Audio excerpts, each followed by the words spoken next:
I was looking at my Jimny one day and I was thinking I could use some better taillights. These are faded differently on one side and the original bulbs in there are definitely not as bright as I would like. They were barely visible under certain conditions, and without a third brake light up high, I wanted to upgrade these to something new so people could at least see me better. I ended up buying a set of LED taillights from Amazon for a Suzuki Samurai, which actually screw right in the same way. You will need to do some wiring work though. I also started with this set, which I also bought from Amazon. I thought it would work, but once I got it, there was no way. Probably more appropriate for this. These are humongous. You can see right here, it's not horrible at night because that's just because everything is dark, but in the daytime, these aren't very good. These are the lights I got. They are for the Suzuki Samurai.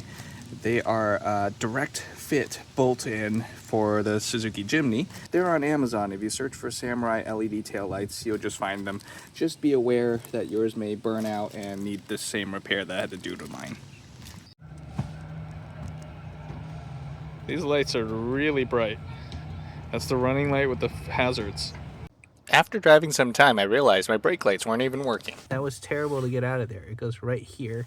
It's this big threaded thing that I had to twist, and it was horrible. I opened this cover and it helped me kind of see.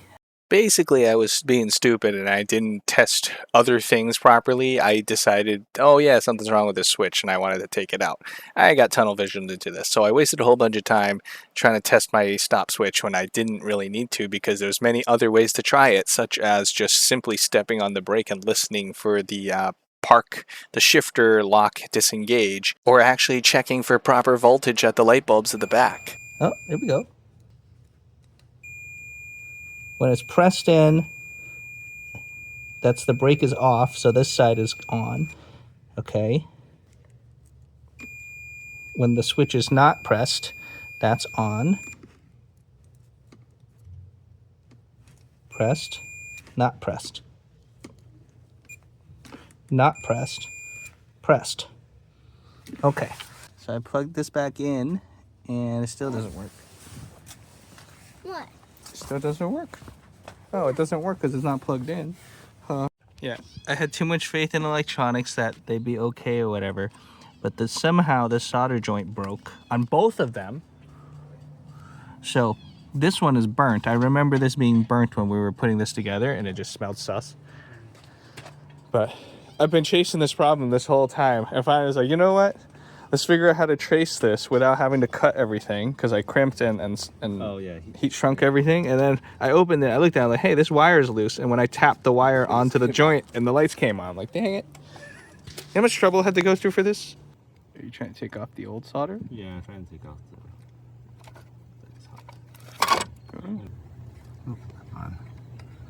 Why you no sec? With those LEDs in the back, your turn signals will have a hyper flash situation, so I chose to replace the actual flasher. This is the OEM flasher. It is a, that's what it is. It's a Denso unit. You can see, like, that's the power rating that's on there that this is rated for, so that it'll flash properly. Underneath, you're gonna find your fuse box, and right above it is where this guy is plugged into. It's just a relay flasher. I bought this thing on Amazon.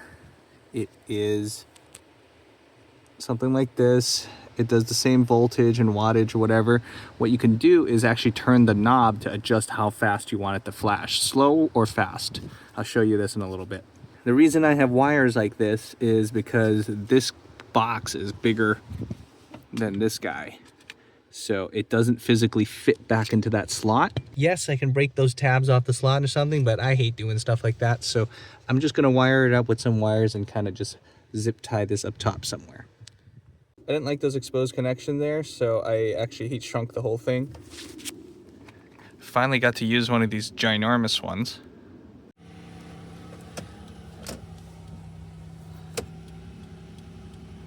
You can see that flashes normally.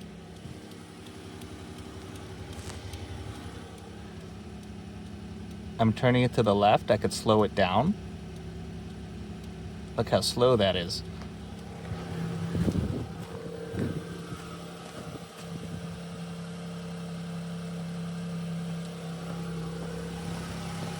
And I can come right back here and speed it up.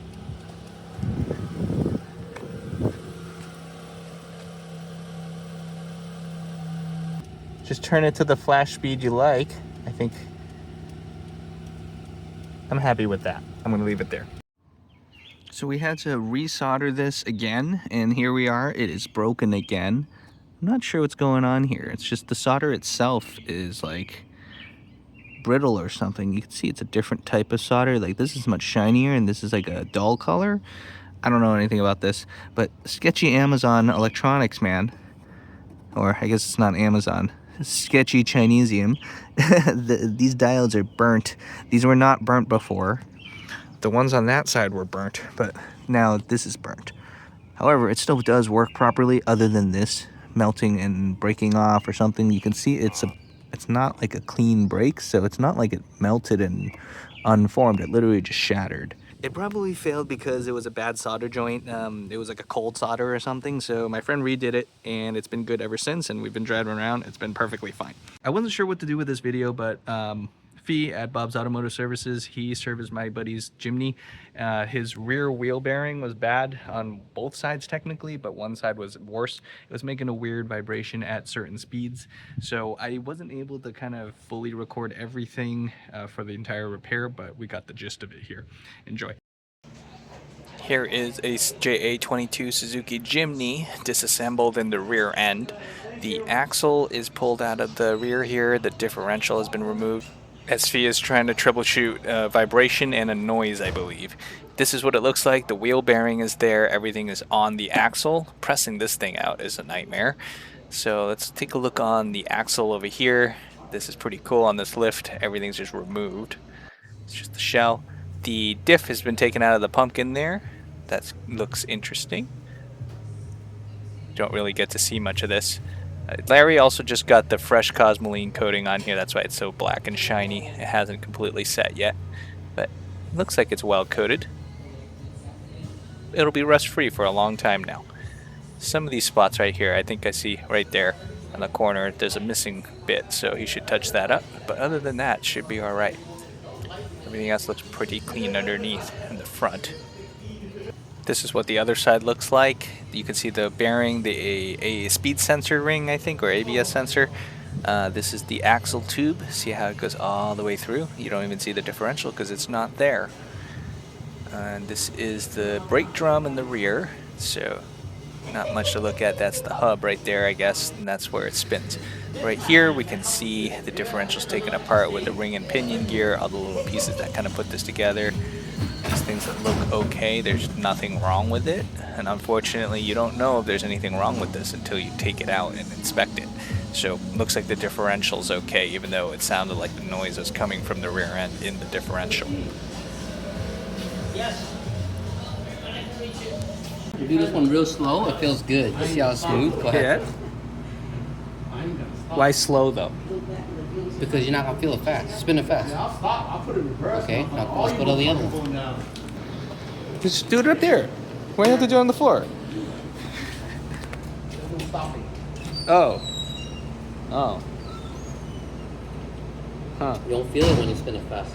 If I spin it fast, it's still not as smooth as the other one. But when you turn it slow, it's like choppy. Unfortunately, you can't feel that with the completely on the differential. And you can't. And this is probably what's causing the diff lockup that I'm feeling when I'm running it in the air. This is also, like, if you have weight on this, like if you're spinning it with the wheel, you probably won't even notice this. Mm-hmm. Like it's very small, but it's not like loose yet. Like, you know how it's loose? Ah. And it's fast. When you grab fast, that's what the vibration is coming from. Yeah, because like look at this play right here. You can see it wiggle. I mean, it's not much, but I guess that's enough to make it a little bit choppy. We don't know. I mean, at least you found something wrong with something. Gotta change something to make it work, right? Yeah. The wheel bearing lives inside this. Okay. I decided to take a close-up of this kind of quietly, just try to jiggle it myself and take a closer look. This one's all gritty and it has more side-to-side play. This is the driver's side one. And then we go to the passenger side one. It's marginally better. It's not as bad as that one, but it still has a little bit more play than you would expect from a bearing like this.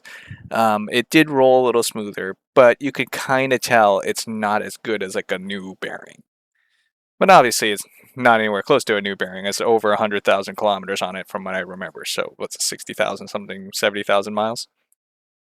Unfortunately, I missed the reassembly of this thing, but Uncle Bob's has put this back together.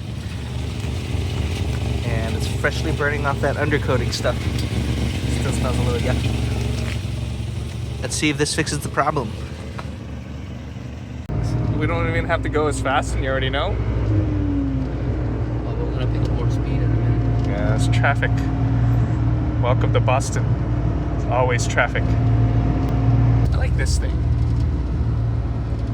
I wonder if it actually works. Are we really 90 meters off the height with an I, no E? 80. Oh, we're 80 meters. I think it works. I mean, this is a hill right here. Let's pick up more speed. It's been hard to pick up speed lately. It's traffic. We're at 60. Oh, you're almost at 100.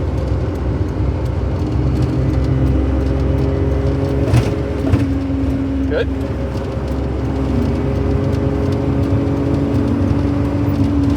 Oh yeah. I don't hear anything. I mean, glass rattling, you know, Jimny wind noises. We're at 120 kilometers an hour.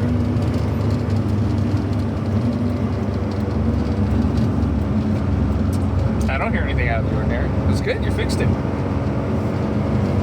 Glad. I was sweating.